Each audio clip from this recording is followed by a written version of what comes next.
Hey guys, what's going on? If you're struggling to lose weight right now, you definitely want to look at this video.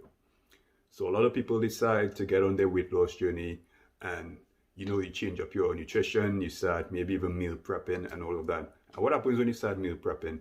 You usually cater for 5 days of the week. That's Monday through Friday. And on the weekend, you just go free. Pretty much just eat whatever you want to eat, indulge in whatever you want to indulge in. And then Sunday night hits, meal prep is ready and set again to go back on Monday, and you focus again. So what I'm going to show you is, I'm going to explain to you what happens, let's see, on the back end of things when you do this as far as calories are concerned. And I really want you to understand this. Let's pause for a sec. There's a lot of different diets out there, a lot of different meal plans. Some people don't even like counting calories. Like whether you count calories or not, no matter which diet you follow, which meal plan you follow, if you're losing weight, it's because you're in a caloric deficit. So whether you acknowledge it or not, calories play a major role in you losing weight. Okay? All of these different diets, if you want to call it on the back end of it, it puts you in a caloric deficit, which allows you to lose weight. It's important to understand that. Now, for those who may not know, in order to lose weight, like I said, you need to be in a caloric deficit. Everyone has a caloric maintenance number, and once you eat at that margin, you're going to maintain your weight. If you go over that, you put yourself in a caloric surplus, and you're now going to start gaining weight. If you go below that, that's where weight loss happens. So I just wanted to explain that in case someone looking at this doesn't know that as yet. Okay, so now I'm going to get into an example of what happens when you eat strict during the week, and on the weekend you just free up and enjoy yourself. All right, so stay tuned. Let's switch it over to the next meat. Okay, so we're going to assume that this client wants to lose 1 pound a week. Okay, kind of messy, but you all know what it means. 1 pound a week. To get to this 1 pound a week mark, you already know that you need to be in roughly a 3,500 calorie deficit. Okay, 3,500 calorie deficit. How we're going to go about achieving this is 500 calories a day. So a 500 calorie deficit a day throughout the week. 500 calories by 7 days is going to give you that 3,500 calories at the end of a 7-day week. You don't have to do this in a 500 calorie deficit a week. I'm just using this for this example. All right. So we're now going to assume that Monday through Friday, this client is on point. They're eating what they're supposed to be eating. They're measuring it accurately. Everything is on point. So Friday night, we're looking at a 2,500 calorie deficit. We're now 1,000 calories away from the goal of 1 pound. All right, keep that in mind. Now it's about to be Saturday. We're gonna assume the client wakes up, has a nice breakfast, has a nice lunch, snacks in between, whatever. But boom, Saturday night come, my friend calls up. Hey, we're going to a restaurant. Going to the restaurant. You order appetizer, main meal, dessert. Finish at the restaurant, you go into a bar, drinks, everybody having a nice time. Which is a normal Saturday. That happens often. I'm sure some of you looking at this, you all have had many days like that. So we're gonna assume that night right there, the client went past their surplus. Sorry, the client went past their maintenance amount. Not even maintenance, the client went past their deficit into their maintenance amount, into a surplus now. So we're going to assume that they're in a surplus of 1,000 calories, right? You know, in a surplus of 1,000 calories. What does this mean? This means that your 2,500 calorie deficit was just decreased to 1,500 calories, all right? Now you're down to 1,500 calories. It's Saturday night. Saturday is done. We're into Sunday morning now. Sunday, yeah, some doubles because the client is a trini. So doubles, it's a solo, a red solo. All right. Sunday lunch. Now the issue here is that it's Sunday, so the client hasn't meal prepped as yet. You know, because everybody just stays focused on this Monday through Friday, and you don't really understand what's happening on the weekend when you just go free. So you have your Sunday lunch.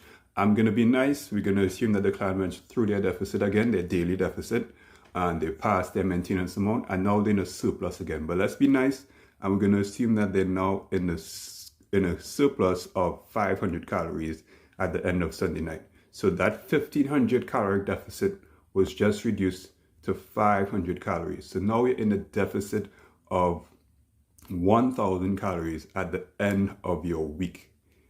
Okay, like I said at the beginning, you need to be in a caloric deficit of 3,500 calories to lose that 1 pound mark, that 1 pound. All right, you just went from being 1,000 calories away from that, because at the end of Friday you had a 500 caloric deficit, to now you're in a deficit of 1,000 calories. You went from being 1,000 calories away, like I was just saying, to now being 2,500 calories away from your goal.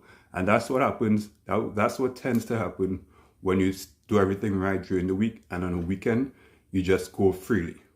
Okay? Now, this is very important what I'm about to say. Please note that the client is still in a deficit of 1,000 calories at the end of the week. Yes, they did go from being in a deficit of 2,500 calories, 1,000 away from that 1 pound goal, to being 1,000 calories, 2,500 away from that 1 pound goal. But it's important to notice that they were still in that caloric deficit.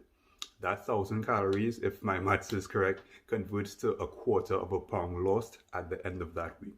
Now, this simply means that they're still losing weight. It's just at a much slower rate than anticipated or than planned, that was planned for.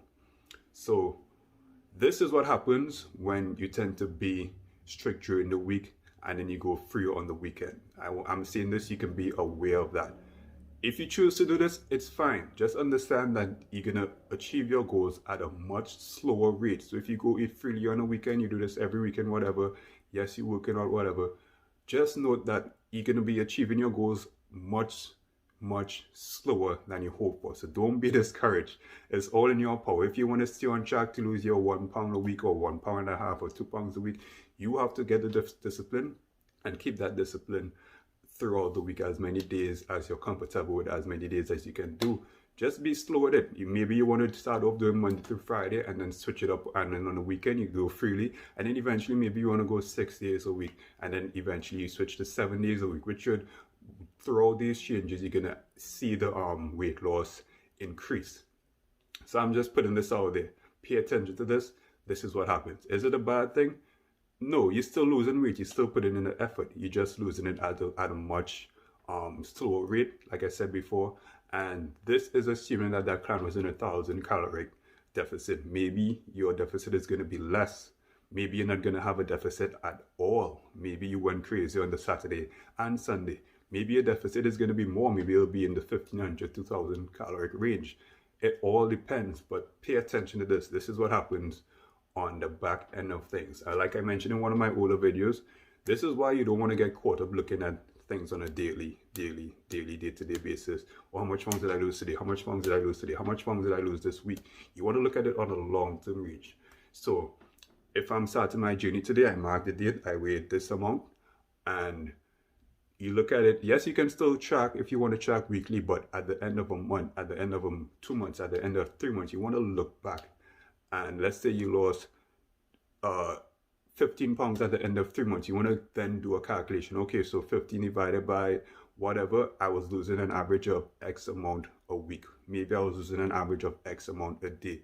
And that's going to help you, so you know, seeing a trend that you can follow instead of getting caught up in the daily numbers. That's going to get you frustrated and demotivated. So this is just some encouragement out there and some important pointers to look out for when you're in your journey. I hope you enjoyed this video, and if you did, leave a thumbs up, comment, and share it with some friends. All right, enjoy the rest of your weekend. I don't know if I'm going to be posting this weekend, but whenever you're seeing this, enjoy the rest of your day. Later.